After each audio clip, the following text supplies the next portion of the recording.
Hey there everyone, welcome back to the Dan Cave and welcome back to another video build series.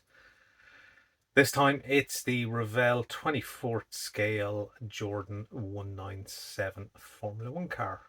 So, it's an ancient kit by, I suppose, 2023 standards as it is now. So this kit came out way back in the late 90s, not long after the car raced actually. So it's quite old. I don't think it's ever been reboxed since.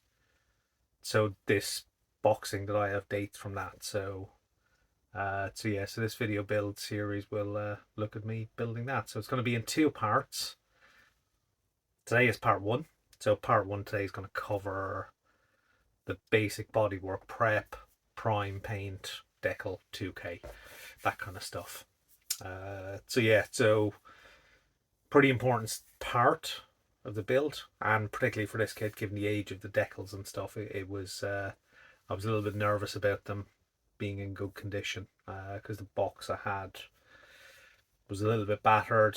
It had been opened before, not everything was sealed, so you never know whether those decals are going to survive that that long 20 something years that it sat in someone's cave, shelf, whatever. So let's dive on into the action. But before we do, if you're not a subscriber, don't forget to subscribe, and of course don't forget to like the video as well. So let's head on over and see how I get on with this Jordan 197 from Revell. Go.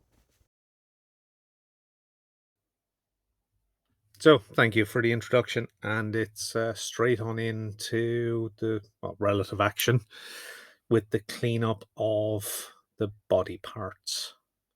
So it's quite a few parts. There's a top and bottom of the kind of main monocoque of the car, and then there's a number of parts for the front and rear wings as well. So all of those need reasonable amount of cleanup.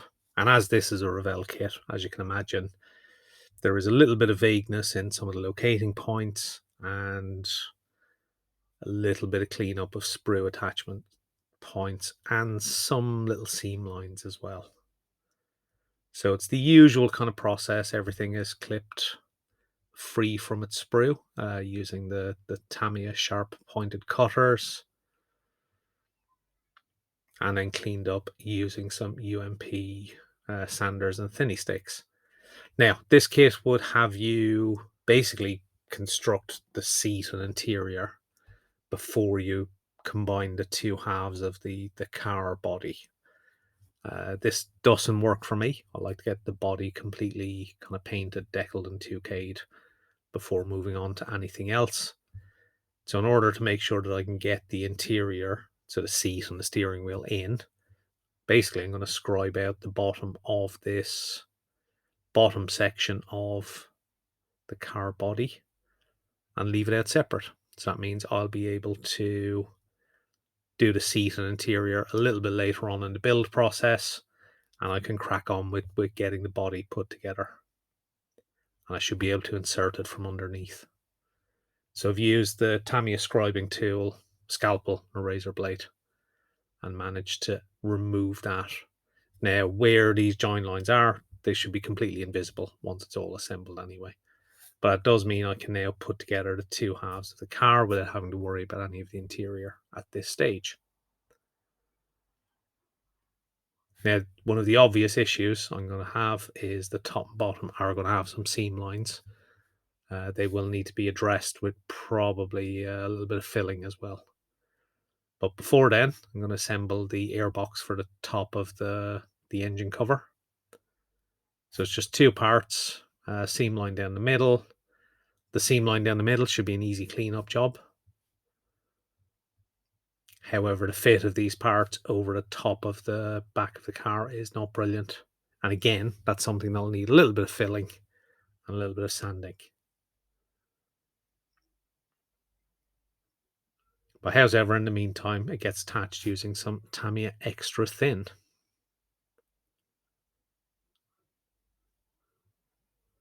So parts like the rear wing and the front wing, I've decided to assemble. I think they'll be easier to paint once they're fully assembled. I'll be able to prime and paint them.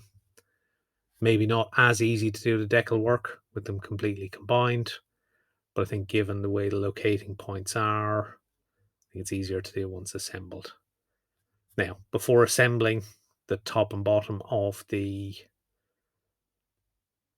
car body, you need to make sure that the upper suspension arms, well, the upper wishbones, are fitted between the two halves, but also there's the part for attaching the front wing as well. So little drop down pieces for the front wing. So that sits in between the two halves as well.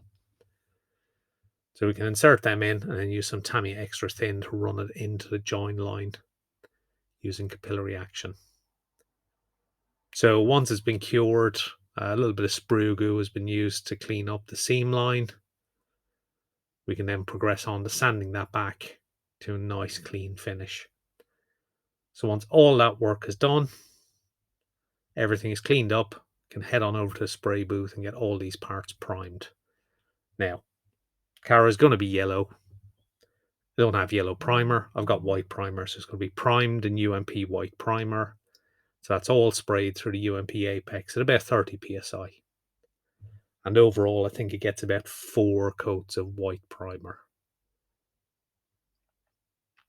Now, you might say there's a slight craziness in going from yellow plastic to white primer back to yellow again, but putting the primer down is all about getting a good surface finish for that base coat of paint to adhere to, but it also helps identify any further flaws.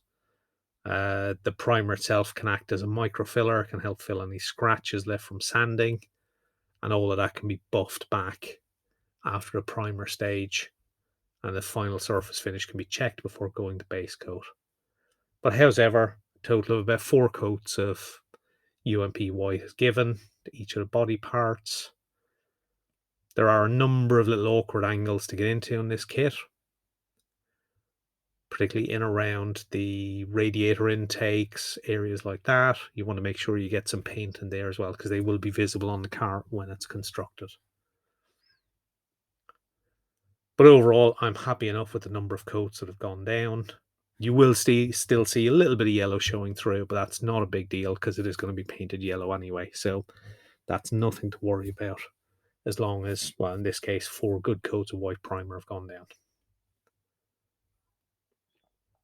So once that primer's had about 24 hours to dry, it's time to come back and put down the base coat. So the base coat is Zero Paint's Jordan 197 specific yellow that they produce.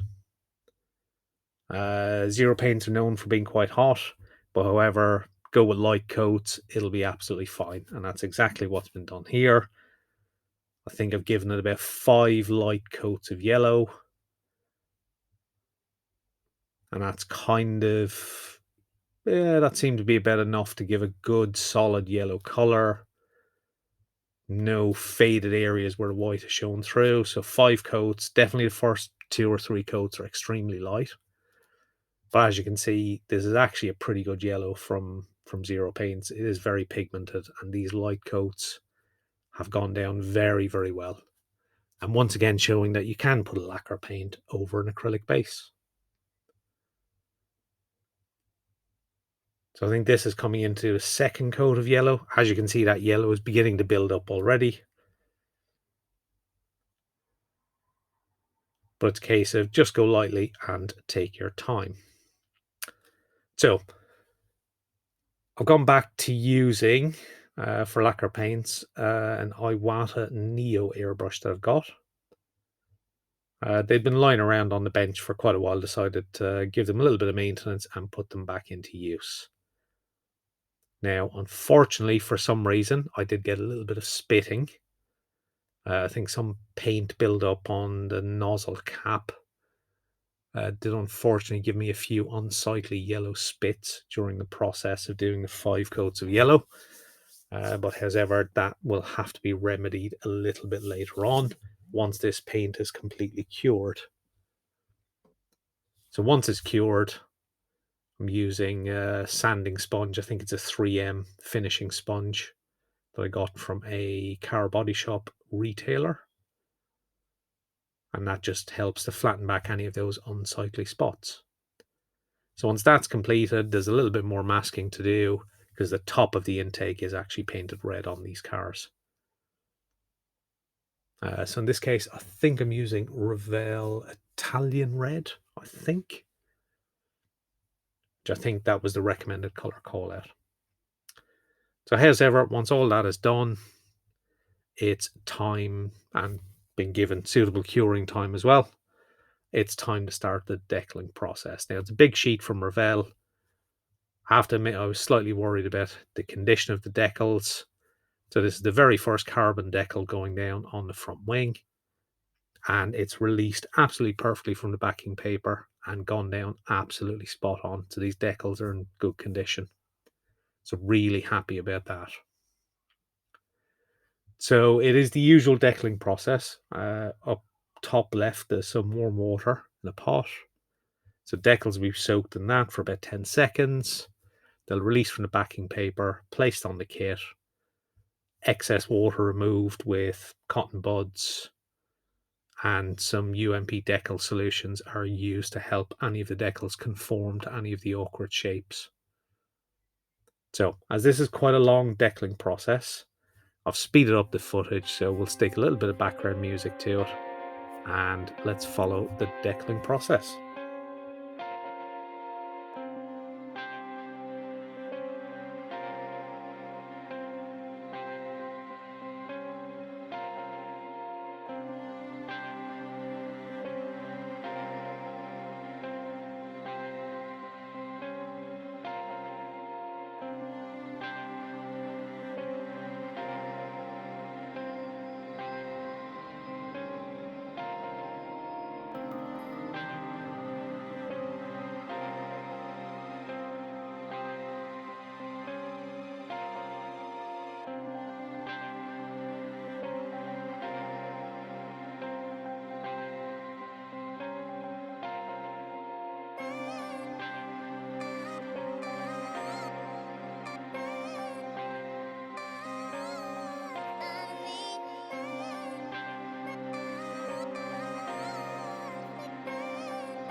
So we're now right at the very end of the decals.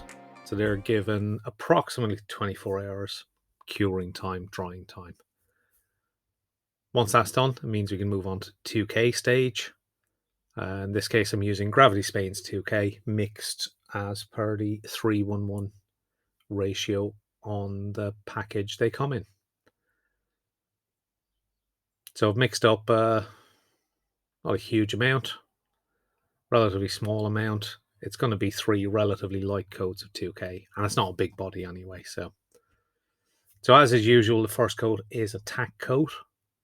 You're not looking for complete coverage.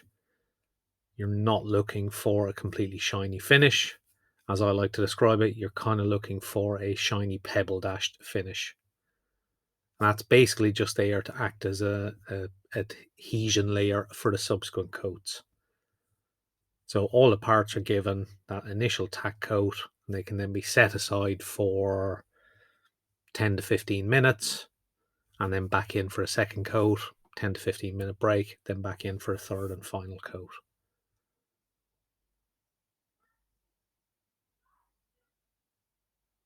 So once again, as this is quite a long process, I've speeded up the footage, and we can jump straight through into coat number 2. So coat number 2 is going to be the first proper shiny coat. You're trying to get complete coverage, complete shine. That initial tack coat, if done properly, will give you an excellent adhesive layer. If you lay down sufficient amount but not too much 2K, you won't get any runs, but you get a nice shiny finish. And then once again with that, we can go over the body, do exactly the same on the second coat. Once we're complete with that, it can be once again set aside for 10 or 15 minutes and then come back in for coat number 3. And coat number 3 is your final shiny coat. So really you're just looking for any areas that have not completely shiny, because 2K will cure the way it looks. So if it looks shiny on coat number 2, you don't need to put down a lot of 2K on coat number 3. So really you're just trying to get rid of any orange peel.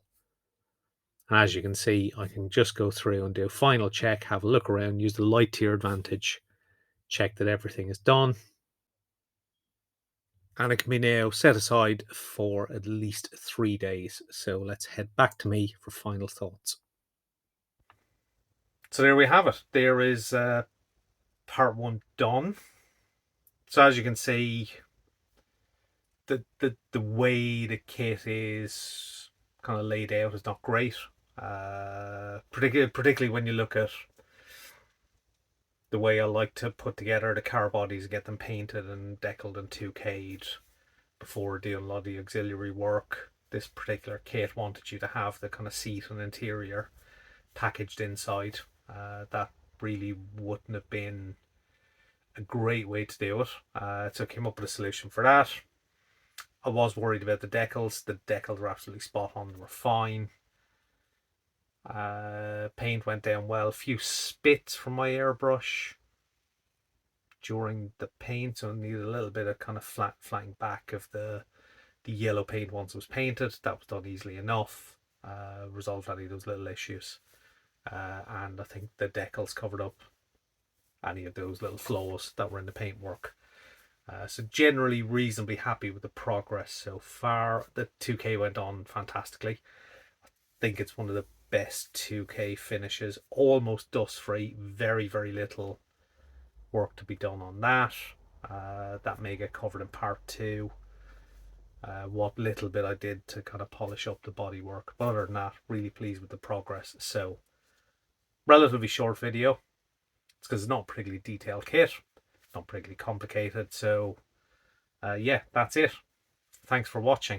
If you're not a subscriber, don't forget to subscribe. And for everyone watching, don't forget to smash that like button.